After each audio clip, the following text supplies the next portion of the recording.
Hey there, Small Business Summit. My name is Megan, and I work for a social media automation company called MeetEdgar. And if we haven't met before, I'm really excited to introduce a concept called Evergreen social media marketing. So today we're going to dive into basically what evergreen content is and why it is so valuable when it does come to marketing your small business on social media. Typically, what I like to do is go through some slides and go ahead and make sure that we outline what evergreen marketing is, and then I'll jump into the systemized process of how you can use a tool like MeetEdgar to make this so much easier and save you so much more time. However, please know if you don't want to use another software in your business, you can still take these concepts of evergreen social media marketing and bring them to your business with your own system, whatever will fit in with your specific workflows. So essentially, creating evergreen content is no different than creating any other kind of content when it comes to your business. It's just much more valuable once you actually create it. Because the key is, it doesn't have to be a time-bound piece of content. It's not time-bound for place. It's not time-bound for a certain year. This type of content is big picture content. So I want you to think about stuff like 101 content, rules for success, or anything that's going to be some sort of personal strategy or thought leadership concept that will be enduring for you. And evergreen content can be in any format. It can be video, ebooks, blog posts, checklists, trainings. So you have so many options when it comes to upcycling your content, which we'll get into in a second here, as well as creating new content to keep your feeds excited and to keep your followers coming back for more. So right now, I'm going to go ahead and drop some slides in here. So excuse the awkward little shift there, and we're going to get into what exactly the evergreen side of social media marketing is. So why this matters. Essentially, as we all know, the algorithms are changing so much these days, and the cold hard facts exist that the lifespan of an Instagram post is about 21 hours. A Facebook post has a shelf life of about 5 hours, and a tweet will actually only last for about 18 minutes on someone's feed. But the great news is, if you're creating content that is quote unquote evergreen, that this is going to really help improve these numbers because you're able to reshare it, repurpose it, and get your message out to your followers so that it can resonate with them and really make a difference in your bottom line of your business. So how do we actually do this? What I like to simplify it as is this concept of writing once and promoting twice. So you are writing your status update, you are creating that lead magnet once, and you're promoting it multiple times. I know this concept brings up a lot of doubt in people. So right off the bat, I want to get those if, ands, and buts out of the way so that they're not nagging you throughout the rest of the presentation here. Guys, if you're thinking right now, but I don't want to repeat things too often, I'm going to annoy my followers, I'm going to annoy people. I want you to take this idea that, say you have a 3-month block of content and you're reposting that same block of content, so 3 months in a year, that's only reposting an update 4 times. What is the likelihood that someone is actually going to see that status update all 4 times? Not very likely. And you also want to remind yourself that you see and know everything you post, but no one else does. If you check your stats and you prove to yourself that when you reshare a piece of content, that it still gets that same engagement rate, you'll start to understand that your followers aren't seeing everything you post. The algorithm is trying to serve them up a variety of content. It is in the best interest of the social media networks to be able to go ahead and make sure that they're not seeing repeated content, as well as the fact that your followers only see about 10% of the content that you do post. So this evergreen strategy is really powerful to make sure all of the hard work, blood, sweat, and tears you're putting into your content creation can be enjoyed by more and more people. And last but not least, if you still have some if, and buts about this strategy, guys, if they do see it again, if someone sees a status update twice, I promise you, no one is going to care. And when you think about it, if you see something twice, it means that it's trending. It means that something might have gone viral. Think of your companies like BuzzFeed and Upworthy. These things are going to be in your feeds quite often because that content is really relevant. It's getting a ton of engagement, so the algorithm resurfaces it. So if someone sees your content more, it just is an exciting aspect for you to know that's a trending subject. So now that we have your ifs, ands, and buts out of the way, I want to really convince you that you are an expert in something. And I know if you've been paying attention to marketing these days, the trend that it's going towards is to niche down to blow up. And that means really, really identifying a small segment of people that you are going to serve, that you are going to be an expert for and a thought leadership advisor for, and to really make sure you're creating content around that specific topic so you can be a trusted authority. Because this all leads back to the bottom line of how social media marketing works. I know you've heard it before, that know, like, and trust factor.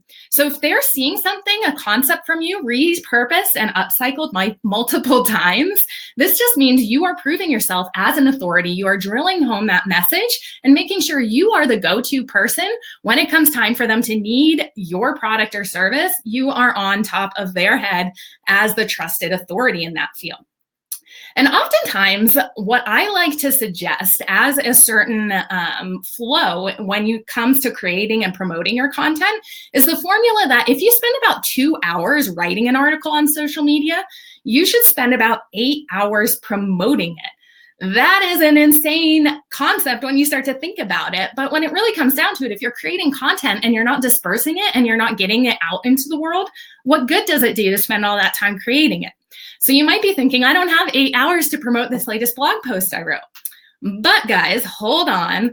You don't have to reinvent the wheel every time you do this. You can use systems, you can use tools like MeetEdgar, like a software, or if you don't want to add another tool, you can use a spreadsheet system to keep track of the posts that you're sending out and make sure you create that 3-month block or whatever works for your business to upcycle the posts that you're sending out. And when I say you need to spend about 8 hours promoting it, what I mean is you also need to spend some time within that 8 hours, not just logging into social media and going ahead and just sending out a link. You need to take some time to actually personalize that link, because no one just wants to follow a feed that is dry and link after link that has just a logo in the corner showing no face at all or no personality.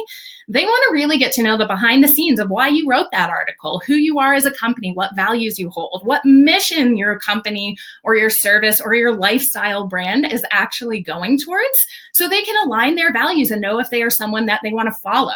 So when you're actually creating these status updates, that 8-hour chunk that I was speaking to goes towards thinking, okay, this one blog post, this one link that I write, how can I upcycle this into a video? How can I upcycle this into something that has a little personality behind the scenes on why I wrote this? How can I use a different headline that I might have brainstormed while coming up with the main headline as this article? When you're coming up with that headline generation machine that I know you've heard us talk about before, you're actually going to be able to use those extra headlines you brainstormed as status updates, because you really never know what language is going to resonate with someone at the right time. And what marketing is all about is reaching your message to the right person at the right time on their buyer's journey. So being able to upcycle your content and have multiple status updates for it is such a valuable thing for you to be able to do. And when it comes down to it, guys, this graph right here, this photo right here, is something that I want you to think about. If you are a content creator when it comes to writing blogs, or if you're a YouTuber or a podcaster, go ahead and substitute in that blog right there for your medium of choice. And when you create one piece of content, think how you can make sure that main concept that you are speaking in that piece of content can be repurposed into a different medium, because everyone likes to consume content differently. You know, I myself love listening to podcasts. I love watching YouTube videos. I don't love reading as much. So I still want to get to know who and what information you are sharing, but I might want to get to know it in a YouTube video.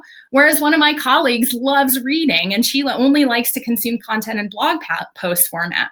So if you're only creating that pillar of content in one format, that's not necessarily going to allow a wide audience to get to really know your brand in the way they want. So take your one piece of content, look at this strategy that we have right here, and make sure that you're creating at least 4 mediums, whether it's a video, an infographic, a podcast, a written article.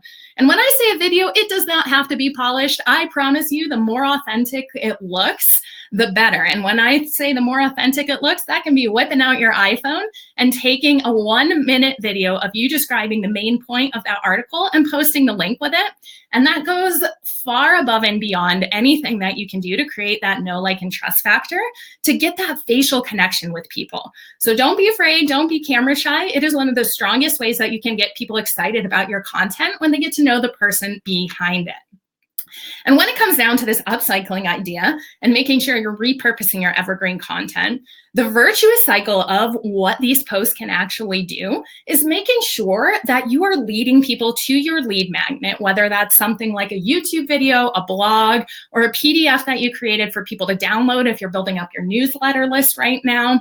These social media updates and this little Death Star-ish looking slide right here are going to be on the right side. So these little bubbles are your social media updates, and they should all be leading back to that lead magnet. So identify what blog post or what PDF or what video has the most dwell time. What are people spending the most time on?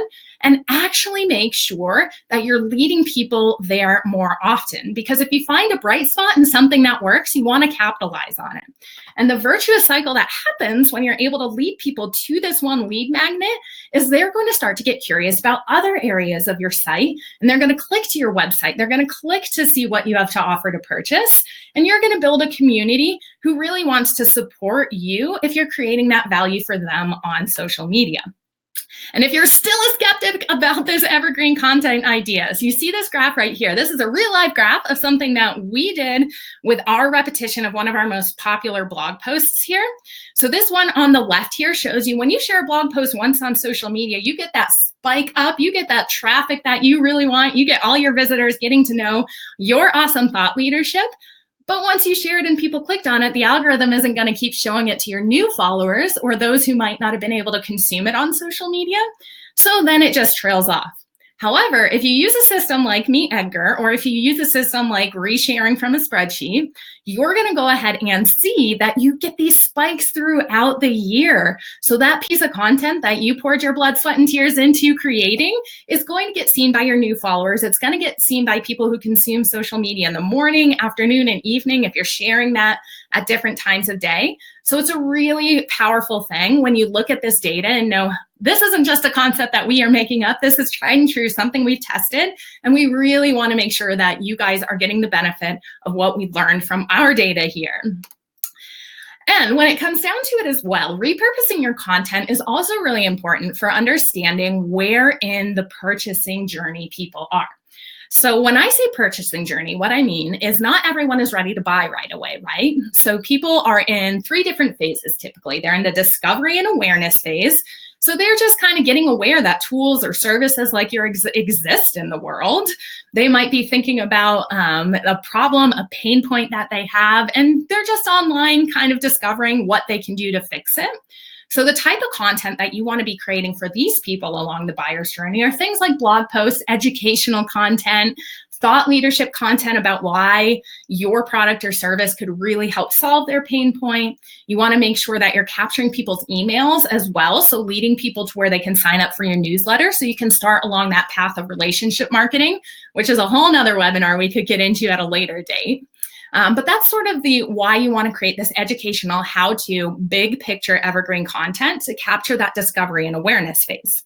Once you've kind of primed people that your product or service exists to solve their pain point, what happens is they move into the consideration phase.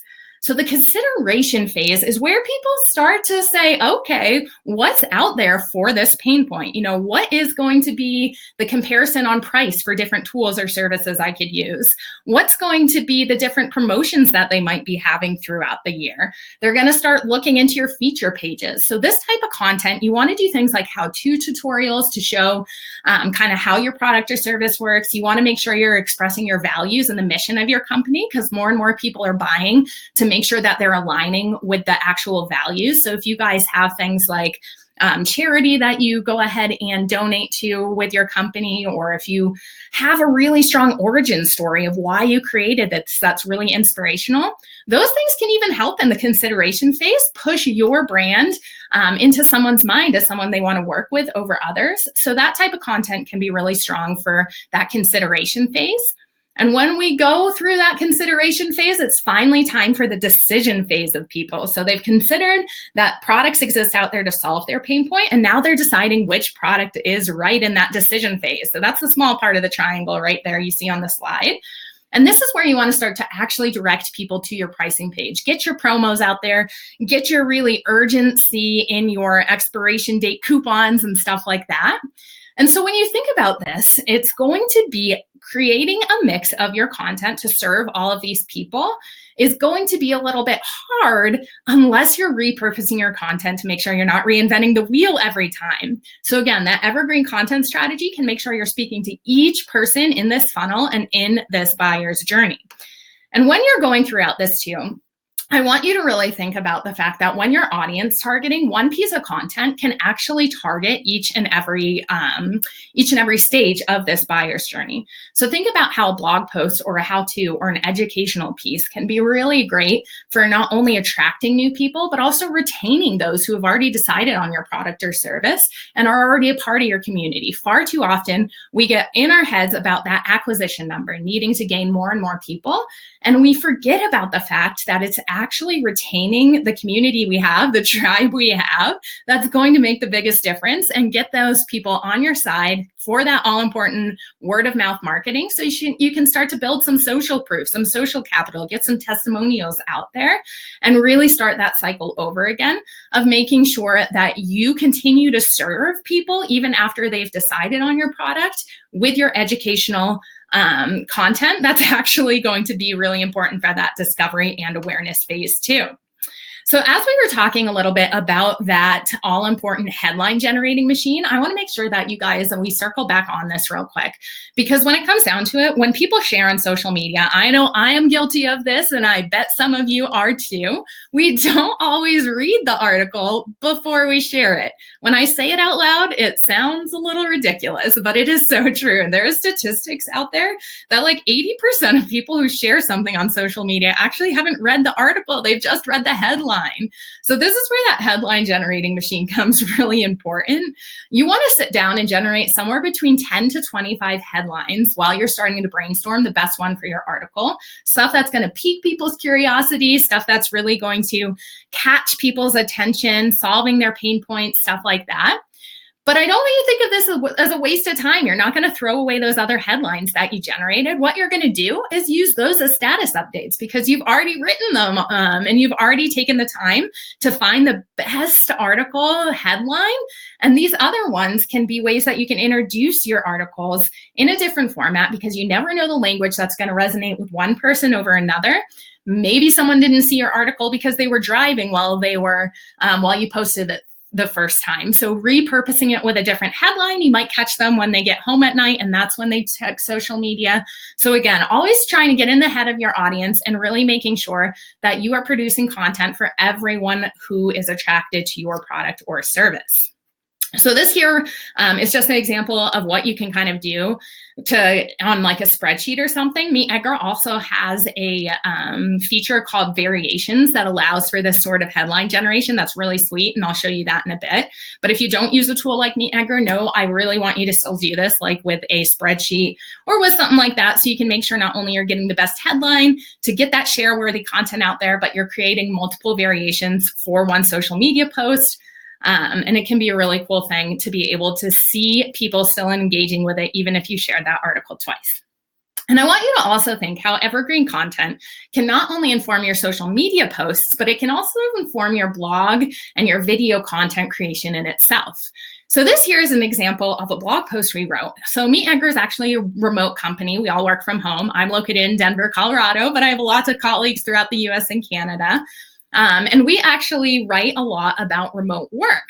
How we identified this being one of our pillars of content is actually, we sent out a tweet asking about other people who worked remotely, what some of their biggest challenges were, and what some of their strategies for dealing with the remote work culture is. And we got back a tweet storm. So many people were interested in actually speaking with us about this topic that we said, okay, we hit a gold mine here. People want to know more about this. So you can use your social media to ask questions of your community and then go ahead and use the feedback you get, use what people are talking about the most, engaging with the most to create your actual content with that. So we wrote this blog post about remote work where we shared each other's remote work styles. This here is actually my colleague Tyra's office that got pictured in that blog post. So it can be a really cool cycle to be able to use social media to inform your content strategy and then get that content that you write from that information out multiple times on social media because you've already validated that it's content people want to consume. And I really want to push you to also start to think about how people think in narratives on social media so much. So if you've shared a blog post, but you've received new followers since the last time you shared it, they don't get the benefit of having that backstory or having seen that. And why this is so important is because the human brain thinks in narratives. We love beginnings, middles, and ends. Think about what has won over the years when it comes to entertainment. Books and movies that have beginning, middles, and ends. We like it to be tightly wrapped up at the end. We like that sort of cliffhanger and climax in the middle, and we like to know where we're positioned and introduced to in the beginning. So when you're creating your social media strategy, your feed should take these things into account because storytelling and having this sort of narrative within it is going to make it so much easier for people when they see your brand come up in their feed to know exactly who you are, what you stand for, and be excited about consuming your content. So one way I want you to kind of get in the mindset of is to also share your origin story. It's one of the strongest things that works so well for us growing at MeetEdgar. And that's because our founder, Laura, actually created the company out of the need for her own educational service that she was running, where she actually found she was posting on social media so much, and she didn't have time to actually work on the education aspects and actually communicate with her tribe. So she created a tool just for herself. Once she started telling more and more people about it, they got super excited. And the fact that they were like, oh my gosh, yes, I don't want to spend my time posting on social media. I want to spend my time actually working in my business and actually creating more content and actually making sure that I'm pushing the needle further on. So sharing that story actually resonates so well with new followers as well. So think about your origin story. Why do you exist? What mission, what pain point are you trying to solve? And put some personality behind it. Because guys, when it comes down to it, every single market these days is saturated. I don't care who you are. It is a crowded space out there. And social media is about attention grabbing. You need to make sure that you are grabbing people's attention over the others out there who have similar content to you. How do you do that? Well, let me tell you, you are the only you in your business. Is putting your personality and your unique touch on it. That's going to attract the people who like the way you present the message over your competitors. And we live in an abundant space these days. You know, you don't really want to think about your competition as evil. You want to think about the fact that there's enough space for everyone to exist. What it comes down to actually is making sure that you are attracting the people who like the way you present the message or product or service. And if they don't want to come to you, that's fine. They'll go to your competitors, but make sure you're creating for your one audience persona, and you're going to see the benefit, because if you put that you into it, you'll attract the people who want to see your message. So get your origin story out there and think of other ways that you can make sure you are repurposing that origin story for new followers to get the benefit of seeing it. And if you only post it once at the very beginning, when you first create your social media account, you're leaving all of those other people out of your great story. So again, that's how this type of content can fit into our evergreen social media strategy. When you're doing this too, every single post in itself should have a narrative. So your whole feed that we were talking about, that beginning, middle, and end, is a narrative in itself. However, every single post should also have a narrative quality to it.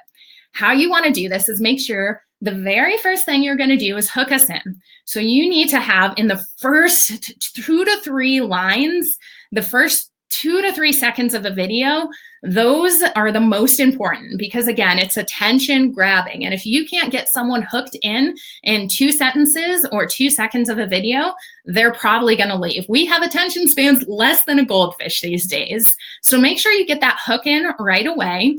Then you want to create some sort of conflict in your status update, some sort of thing that your clients can relate to, whether they're saying, oh yeah, I have felt that before.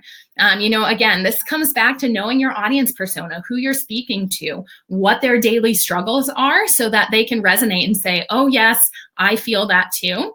And then you want to have that resolution to make sure once they end reading it, they feel really good about having spent their time on your message over something else they could be doing. Because when it comes down to it, they are on social media to connect with their friends and family. So if they're following a business or a brand page, it's a huge honor. They're letting you into some of their most intimate relationships. So you need to take that seriously and make sure once they end up reading your status update that they feel really good about the fact they spent time with you on it. So I also want to make sure that you guys understand this idea of writing for your audience persona, or if you're a podcaster or YouTuber, making sure you understand that you are actually speaking to your audience persona. And this comes down to the language in your status update too. The way I like to think about it is, say something really significant happened in your life and you want to go ahead and tell people about it. Would you tell that story the exact same way to your mom or grandma as you would to your best friend? Probably not. You'd use different language. You'd put in different details for each of them that way. This is going to be the same thing for your status updates. Make sure you're telling the story to the person in the way that they want to read it or they want to resonate with it. So keep it in mind that you need to sit down, really create a personality for the people you're writing. I personally think you should name them, have one person you're speaking to. A lot of people will go so far as even tape like that name or tape a photo of that person to their computer so that when they're typing their status updates, they're speaking to one person. Because again, if you're trying to please everyone, you're probably pleasing no one. So make sure you know your niche it down as much as possible to what their daily lifestyle is so that you're posting at the times of day they're online and using the language that they're really going to relate to. And when you're actually relating to these people, I want you to also think about how important it is to not only write in the language they want to see, but to come up with a diverse layer of content topics. So this is also going back to the Evergreen strategy, because what we really like to suggest at MeetEdgar is that you come up with 3 pillars of content. Why not more than 3? Because it goes back to this idea you want to be known as an expert in something, and you probably can't be an expert with more than 3 things that you're really focusing and writing on. And it goes back to why you want to be an expert, that know, like, and trust factor. People trust authority and expertise when it comes down to it the most. And what trust really equates to is purchase power. So when you're kind of creating these 3 pillars, I want you to get really niche in the fact that 3 is enough. Don't question yourself there. And you want to start brainstorming, what am I an expert in? So for example, at MeetEdgar, what we write about is social media strategy, online advertising and small business strategies, remote tips, and content creation. So all of these things are going to be our pillars of content. And everything that we produce, whatever sort of medium it's in, whether it's a video, a podcast, a blog post, everything is going to relate back to these pillars of content so that when people see us appear in their feed, we are on top of mind that we are the expert in this content creation, social media strategy, and online advertising space. So if you go too diverse, if you go too wide, this strategy is not going to work as well, this evergreen strategy. So you want to niche it down. You want to go deep rather than wide to make sure the strategy really does work for you. Once you kind of get those 3 or 4 pillars of content here, this is sort of a diagram that I always recommend making too. I know that a lot of people like to skip this brainstorming step and jump right on into the content creation step, but this can be really awesome for identifying what you should focus on first for creating evergreen content. So what you're going to do is you're going to identify your main topic. So for us, an advertising company, a social media company, let's say our main topic is digital marketing. From there, we're going to branch out our pillars of content. So social media strategy, online advertising, small business strategy, content creation are in the blue areas there. From there, we start to brainstorm, just free flow. Don't judge yourself. Just get into that really great brainstorming vibe for any other related topics in here. Then you're going to sit down and identify which of these topics is evergreen. How you do that is you're going to think to yourself, if I read this post from a year from now, is it still going to make sense to me? If the answer is yes, you want to mark that as an evergreen topic. So the reason that you really want to mark it as an evergreen topic is so that you can make sure the time you're spending creating your content is going to be really valuable, not only when you post it once, but again, way down the line, when you can post it in those content blocks 4 times a year, you'll be able to know that, okay, I can dedicate my time to writing this because I'll post this multiple times. It'll reach my audience, my news segments, as well as remind people that I'm the expert in this industry. And then if you have extra time in your business at some point, you can start to focus on those more topic related things that aren't necessarily as evergreen. But I really suggest, especially as solopreneurs, small businesses, entrepreneurs, that you guys focus on what's going to move the needle the most and save you the most time, because we are all so busy out there, and that's identifying these evergreen pillars and actually writing them. So as I was saying, the real power comes into play is how this is going to pay off in the long run. So this picture right here is actually a screenshot from within our app, MeetEdgar. And if you use a tool like MeetEdgar, what you can do is use our variations feature. So this is one post that you're loading to our content library that you're sending out on social media. But you can see we've actually created different text box here. When you use our tool, you can click a button that says add variation. And each of these variations is going to be a different headline, a different pull quote, a different question, a different thought about the same link. So this link, if you look real close there, is the exact same in each of these. However, the status update is slightly different. So this is important for 2 reasons. One, I've been harping on it this whole time to make sure we're repeating our content, but we're still staying authentic. And 2, what this allows for actually is resharing the same link on Twitter multiple times. So if you're not super up to date on the terms of service in social media worlds, Twitter does have one that says you can't send the same tweet to the same Twitter account more than once anymore. So for this reason, when you use a tool like Edgar, it's really convenient because we actually automatically expire your content once it's sent to Twitter. So we've got your back and we won't let you get in violation of those terms of service. But what the real power is, not just keeping you in line for that, is making sure that these variations are still going out to Twitter so that you're still driving people to your website, you're still getting traffic from social media for this blog post multiple times, but making sure the way you're altering your language is in that compliance aspect. So this feature in Edgar can be used for any network, and we absolutely always suggest using it for every network. When you amplify your content on multiple social media networks, your message is just going to reach even further, which is awesome. So definitely recommend using this for all of them, but it was built specifically for Twitter. So we've got your back, making sure that A, you're staying in compliance, but B, your evergreen content can still be amplified on Twitter as well. So this is what we call that rinse and repeat process, is creating multiple pieces of evergreen content and status updates. And you can easily increase this opportunity to reach more and more of your audience when you're doing this. And again, if you've never tried this strategy and you've still got that skepticism going on, I'd love for you just to try this even a week apart. You don't have to wait 3 months to try this. Try posting a blog post on social media 1 week apart, and then going into your insights on Facebook or your analytics on Twitter and seeing the fact that your engagement, whether it be click-through rates, if you're using a link shortener, likes, engagements, comments, stuff like that, go ahead and look at that information and you will find that it's either increased or stayed exactly the same for the second time you post it. So this isn't just something that we kind of made up. It's something we've tested over and over again. So if you haven't tested it before, prove it to yourself. Go out there and try it. And it's an awesome way, again, to make sure your content's getting the most visibility out on social media. Another really cool thing about using MeetEdgar in order to do this evergreen content strategy is the way we actually send your updates out is on a category-based system. So when you're able to categorize your updates, what this allows for is you being able to crank out a whole bunch of different updates for a single piece of content, but you don't have to worry about them posting back to back. They're going to have different categories going out throughout the day and week. So this changes your feed from just being link after link or random update after random update, like it is over here on the left of this slide, to taking it to something that looks like this: a blog post, a quote of the day, an inspirational quote, another blog post that's going to be an infographic instead, or a video instead.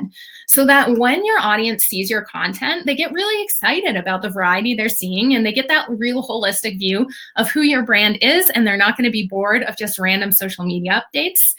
Using Edgar is also pretty cool for this because you can do day-specific categories, so it looks super organic if you wanted to do like a motivational Monday or a throwback Thursday or a wisdom Wednesday category and use those relevant hashtags, stuff like this. So I know sometimes automation can seem like maybe it's a little scammy, maybe it's not as good, stuff like that. But I promise you, if you actually use it on a category-based system, it's going to be something your followers are going to appreciate so much more, because they're going to get that variety. And it's not just something you're leaving to the last minute and posting willy-nilly. And this is what it's actually going to look like when you place those categories on your schedule here. So why automation really matters is because you're able to write your updates in advance. So whether you're using a tool like MeetEdgar or not, I always suggest writing your updates in advance, because we all go through creative phases at different times too. You know, think about it. Throughout the day, there's some times of the day I just want to do busy work because my brain is dead at the end of the day. But I'm more creative in the morning. So I want to make sure when I'm doing my really creative work in the morning, that my brain is on fire, that I can crank out maybe a month's worth of social media updates there, so that I'm not thinking about it as a chore, but I'm thinking about using my creative space in a really great and fun way.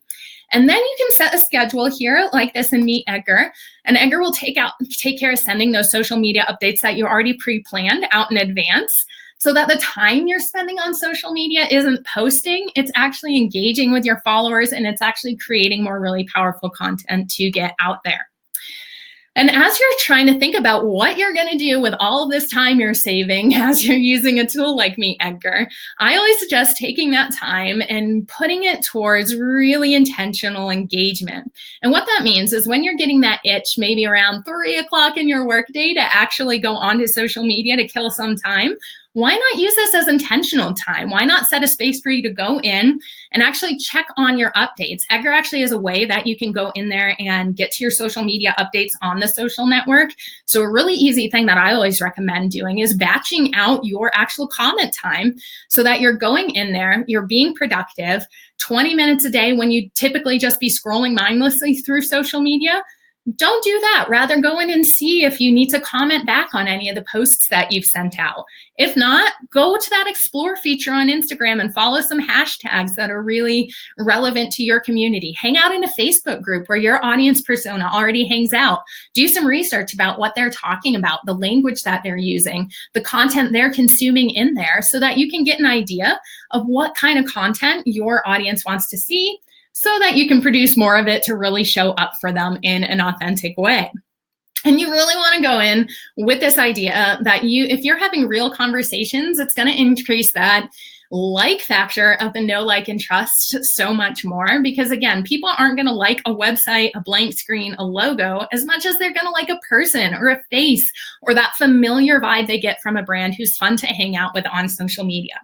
So take all that time that you have been spending posting on social media, but a tool like MeetEdgar can now do for you, to actually comment with intention, actually go in and make these meaningful connections with your followers. And you'll see that time and intention come back tenfold in the way that you'll create really loyal customers who want to keep following you. And as you're doing this, let's recap here before we end that what you're going to do to get the most engagement and to get those loyal followers and increase that know, like, and trust factor is upcycle your evergreen content. Make sure you've set that categorized, whether it's with a tool like MeetEdgar or a spreadsheet system. Make sure you put them in an evergreen rotation so you know exactly what categories are going out when. Check maybe once a quarter to make sure your statistics in Facebook and your analytics in Twitter are still showing people like to consume the type of content you're creating. Make sure you're doing things like pulling out quotables from your articles so people who don't have time to actually click through to your blog post can still get those nuggets of wisdom. Create variations. Make sure you're leading people to your most valuable lead magnets and blog posts. So check your Google Analytics to make sure you know what people are actually spending the most time on, which posts are getting the most dwell time, stuff like that. So you can make sure you're repurposing those on a more frequent basis. And this is really going to make sure that you're reaching your new followers as well as your old followers with the most relevant information. And if you're still skeptical about why evergreen content is the way to go on social media, I've got one more little tidbit here that I find pretty mind-blowing. And that's when people hear information, they're actually only likely to remember about 10% of that information. If you pair it with like an image, or if you pair it with some sort of other information, people are actually going to retain it 65% better 3 days later. So if you're sharing just a link without an image one time, Maybe people will remember, maybe they won't. But if you then repurpose that with your evergreen strategy with maybe an image and a pull quote from with article without the link, 65% better chance of people remembering your thought leadership concept and the wisdom that you're putting out on social media. Because when it comes down to it, educational, entertaining information is what you want to be producing to get those brand advocates. And repurposing your content to make sure that people have the opportunity to read it on your site, you're getting that traffic, but also they're remembering and you're being kept to top of mind by doing things like getting those quotables and stuff out there is so, so valuable. And last but not least, I want you to make sure you're not overcomplicating this. I know we went through a ton of information today and I talked super quick. So if you do have other questions about this, email support@meetedgar.com. We're more than happy to kind of continue the conversation, or go ahead and reach out to us on social media. You can tweet or DM us on Instagram @MeetEdgar is our handle. But don't overcomplicate this process. Ask us questions if you're still confused. Your evergreen strategy is supposed to be there not only to serve your community, but to make sure you are avoiding burnout as an entrepreneur, as a solopreneur running your business with a smaller marketing team. So if you can just think to yourself, if this was easy, what would it look like? It would look like you creating that content from a place of passion, from a place of getting excited to help add value to the world, but making sure it is shared out multiple times. So talk to real humans, listen, respond, and resonate on social media by keeping the social and social, using a tool like MeetEdgar to go ahead and get your status updates posted for you so they can reach your audience when your audience is online, and you don't have to worry about pulling over on the side of the road if you're driving at that time. And then, like I said, using the other time to actually be human and keep the social and social media. So speaking of keeping the social in there, I've got one more thing I'd love to tell you before I wrap up here, and that is that we have a commitment to community challenge at Edgar. And what that means is if you want to go ahead and use the hashtag Edgar webinar, or DM us on MeetEdgar @MeetEdgar is our handle there on Instagram or Twitter. Or you can go ahead and take a screenshot of the slide that you like the best in this webinar. And if you go ahead and do that for us, we'll reach out to you. We'll keep the conversation going there. We'll be your accountability partner. If you wanted to work on a certain slide here, let us know what concept you're working on. And we love having that small business community accountability partners because, like I said, we all work remotely too. So we love talking to you throughout the day. So reach out to us there. And if you haven't used a software like MeetEdgar before and you actually want to try it out, we're doing this cool thing right now where we're offering a free month. So if you go to meetedgar.com and click to sign up, once you sign up, there'll be a little space you can put a coupon code in. And if you use the code SKILLS, SKILLS, you can get a free month just to make sure it's the right tool for you, to make sure that it's going to fit your workflows, and to really start to see the benefit of using a tool like MeetEdgar for your evergreen strategy. So no risk right there. Definitely, it's a completely free month. And this Small Business Skills Summit was something I am so excited to present for every time, because you guys, small businesses in general, is something I am so passionate about seeing succeed, because Edgar itself is a small business. And it's definitely something that we take so seriously here, not only making sure you're getting set up with the software correctly, but also making sure that we're providing materials that really educate you on the strategies that we see work well for ourselves. So we've always got your back, sharing the things, being transparent with what we see working well and not working well on social media, since it is an ever-changing landscape out there. Again, guys, it is such an honor to be able to have shared this time with you here. And I really would encourage you to email support@meetedgar.com or go ahead and reach out to us on Instagram or Twitter to keep the conversation going. I hope you enjoy the rest of the Skills Summit, and I hope to see you next time. Bye, guys.